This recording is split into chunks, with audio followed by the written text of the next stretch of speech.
Hello everyone, আসসালামু আলাইকুম। True flies 24 এর পক্ষ থেকে সবাইকে জানাই শুভেচ্ছা অভিনন্দন। সাথে আছে আমি মোহাম্মদ রুনিমিয়া। আপনি গত এপিসোডে দেখতে পারলেন যে আদা চাষের প্রকল্পটা, এটা আমি একটু সামান্য ডেসক্রাইব করেছি। এখন আমি আপনাদের যে এখানকার মানে যিনি উদ্যোক্তা, আমরা আপনাদের তার সাথে কথা বলবো। প্লিজ আপনারা একটু। আসসালামু আলাইকুম। ওয়ালাইকুম আসসালাম।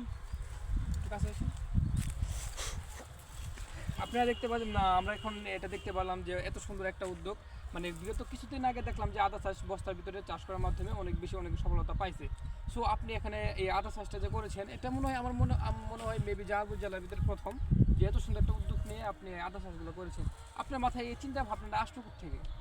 আমি বাসায় ইউটিউবে দেখে 1000 বস্তা করছিলাম, যার ফলে ওই দিকে শখ জাগলো। এখানে আমি জামালপুর 16,000 বস্তা আদা করছি। 16,000? জি। ও, এখানে দেখতে পাচ্ছেন আপনি বস্তাটা কিন্তু অনেক সুন্দর করে, অনেক সুন্দর একটা বস্তা। এটা তো মনে হয় কিন্তু এই বস্তাতে আপনি যে উপাদানগুলো দিচ্ছেন, মাটি কি পরিমাণ দিচ্ছেন আর এর সাথে কী কী অ্যাড করছেন, আপনি কি একটু বলতে পারবেন, যাতে আপনার মাধ্যমে মানে অনেক অনেক মানুষ এখানে ইন্সপায়ার হতে পারে বা তারা নিজেদের বাসাতেও আপনি আবাদ করতে পারে। সো আপনি যদি বলতে পারেন যে আপনার এখানে কী কী উপাদান দিচ্ছেন বা আপনার মাটিটা প্রিপারেশন কীভাবে করছেন।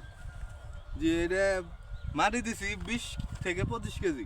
20 থেকে 25 কেজি? আর 2 কেজি দিছি ছাই, আর প্রতি 15 গ্রাম করে সার দিছি। 15 গ্রাম সার মানে সব কিছু মিলায়? সব মিলায় পরে জীব সার, বরুণ, জিঙ্ক, এই রাসায়নিক সার, তার ভার্মি কম্পোস্ট, এইসব মিলে 15-20 গ্রাম করে দেওয়া হয়েছে। এটা আপনি যে আপনার দেখাতে চাই, এখানে তো অনেক বিশাল একটা এরিয়া আপনি যদি দেখতে পাচ্ছেন, মানে প্রায় মানে মোর দেন আপনার 16,000 বস্তা এখানে আবাদ করা হয়েছে। মানে অনেক, উনি কিন্তু হিউজ একটা এখানে মানে টাকা এখানে ইনভেস্ট করছে। সো আপনার যে এই মানে আপনার এটা নিয়ে আসা বা আপনার ভবিষ্যৎ পরিকল্পনা কি? আরো বড় করা, এটাকে আরো বড় করা, যাতে আপনার দেশে আপনি আদা চাষের মাধ্যমে দেশে অর্থনৈতিক যে একটা ধাপ আছে, এটা আপনি মানে করতে পারেন বা আপনার মাধ্যমে এখানে জামালপুরবাসী যাতে আদা অল্প দামে খাইতে পারে, এইটাই আমার প্রত্যাশা। আর আমি এর সাথে পেঁপের বাগান দিছি, পেঁপে গাছ লাগাইছি। তো আপনার এই যে একটা উদ্যোগ, এই উদ্যোগের মাধ্যমে হয়তো বা আপনার দেখা যাচ্ছে যে আপনার আপনি এখানে তো মেবি কিছু লোক আপনার মাধ্যমে কর্মসংস্থান সৃষ্টি হয়েছে, তাই না? হ্যাঁ হ্যাঁ হ্যাঁ, অনেক লোক খাটছে। 5 লাখ টাকা আমি এই কামলার বেতন দিছি। 5 লাখ! দেখছেন সম্মানিত দর্শক, আপনারা কিন্তু শুনতে পারলেন যে এই ভাই কিন্তু অনেক মানে অনেক টাকা এখানে ইনভেস্ট করতেছে। পাশাপাশি আপনার দেখা যাচ্ছে যে অনেকজন লোক তার এখানে মানে যেমন একদিক দিয়ে অর্থনৈতিকভাবে উনি লাভবান ইনশাল্লাহ হবেন। পাশাপাশি আপনার ওনার মাধ্যমে কিন্তু অনেকগুলো লোক কিন্তু এখানে মানে তার কর্মসংস্থান সৃষ্টি করতেছে। সো আমাদের এখানে যে পতিত ল্যান্ডগুলো আছে, এই ল্যান্ডে কিন্তু কোনো আবাদ কোনো সম্ভব না।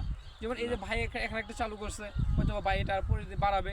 এখন যদি আদার্স মানুষও আপনার মানে দেখা যাচ্ছে যে তার বসত বাড়িতে যদি সুন্দর করে এই যে ভাই যেভাবে তৈরি করছে, অবশ্য আপনাদের ভিডিও আমি একদিন দেখাবো কীভাবে এই মাটিগুলো প্রিপেয়ার করে।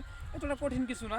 সো সবাই যদি এখানে আবাদ করে, তাহলে দেখা যাবে যে মানে দেশের যে আপনার যে প্রত্যন্ত অঞ্চল বা আপনার বসত বাড়ির যে সঙ্গে সঙ্গে যে খালি জায়গাগুলো আছে, সে জায়গায় কিন্তু ভাই সহজে কিন্তু এই আবাদ করতে পারে। সো আপনি একটু মানে যে বেকার ছেলেগুলো বসে আছে বা যে জায়গা জমিগুলো আপনার আবাদ করতেছে না, আপনি তাদের সম্পর্কে কিছু যদি বলতেন আর কি, নতুন যে প্রজন্ম আপনাকে দেখে যে ইন্সপায়ার্ড হবে, এটা কীভাবে হবে আপনি যদি একটু বলতে পারেন। পরিশ্রম মূল সফলের চাবিকাঠি। বেকার পোলাপান যত আছে, যদি আমি মনে করি যে যত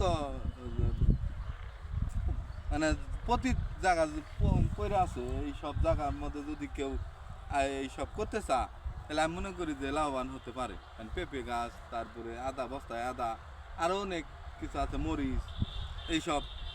যেমন এই জায়গাটা কোনো আবাদ করে না কেউ, এই জায়গার মধ্যে মানুষ ভুট্টা শুকাইছে, আমি এই জায়গাটা লিস্ট নিয়ে করছি, এই কোনো আবাদ হইতে না। অবশ্যই এটা একটা ভালো একটা উদ্যোগ, এটা বলতে হবে। ভাই একজন স্বনামধন্য লোক। সো উনি এখন যে এটা ওনার একটা মানে মানে একটা সুন্দর একটা মানে আপনার আধুনিক চিন্তা ভাবনা বলা যেতে পারে, যে নতুন নতুন কিছু করা, নতুন কিছু সম্পর্কে প্র্যাকটিস করতে হবে আমাদের। সো এই আদা চাষের মাধ্যমে ইনশাল্লাহ আমাদের দেশের মানুষ এখন আর বাইরে থেকে আদা আমদানি করতে হবে না, বা আমরা নিজেরা আর রপ্তানি করতে পারবো। সো আমাদের সবাইকে উচিত যে আমাদের যে খালি জায়গাগুলো আছে, আমরা একটু মানে আমি কৃষি কর্মকর্তা যারা আছে তাদেরকে আমি মানে প্রধান আকর্ষণ হিসেবে ভাবতেছি যে তারা মানে এই জিনিসটাকে তারা একটু মানে ডিপলি চিন্তা ভাবনা করার মাধ্যমে, কৃষককে একটু প্রশিক্ষণ দেওয়ার মাধ্যমে তারা চাইলেই পারে যে আমাদের দেশে হিউজ ল্যান্ড পড়ে আছে। আপনার আমাদের চাষযোগ্য জমি কত %? 60% মানে আপনার আমাদের চাষযোগ্য জমি। কিন্তু বাকি যে জায়গাগুলো আছে ওগুলো চাষ হচ্ছে না। সো আমরা যদি এই বস্তা ভিতরে আদা চাষের মাধ্যমে সেখানে করতে পারি, তাহলে দেখা যাবে যে আমাদের যে মানে নিজেদের একটা লাভবান আছে, অর্থনৈতিকভাবে আমি লাভবান হতে পারবো, প্লাস আপনার যে মানে নিজে যেমন লাভবান হবে তেমন আমাদের দেশের মানুষ এটা উপকৃত হবে। এবং আমরা যে আদা মাঝে মধ্যে অনেক হাই প্রাইস হয়ে যায়, কারণ আমাদের দেশে থাকে না, বাইরে আমদানি করতে হয়। সো আমরা যদি মানে নিজেরা আবাদ করতে পারি বা নিজেদের প্রয়োজন মতো যদি 2 থেকে 3টা বস্তু আমরা আবাদ করতে পারি, তাহলে আমাদের অন্য কোনো খান থেকে কারো কাছ থেকে কিনতে হয় না। সো আমরা সবাই চেষ্টা করবো যে আমাদের প্রতির যে জমিগুলো আছে, এই যে ভাই যেমন ভাইয়ের কাছ থেকে ইন্সপিরেশন নিয়ে হলেও আমরা প্রতির জমিগুলোকে সঠিক ইউজ করবো। ধন্যবাদ।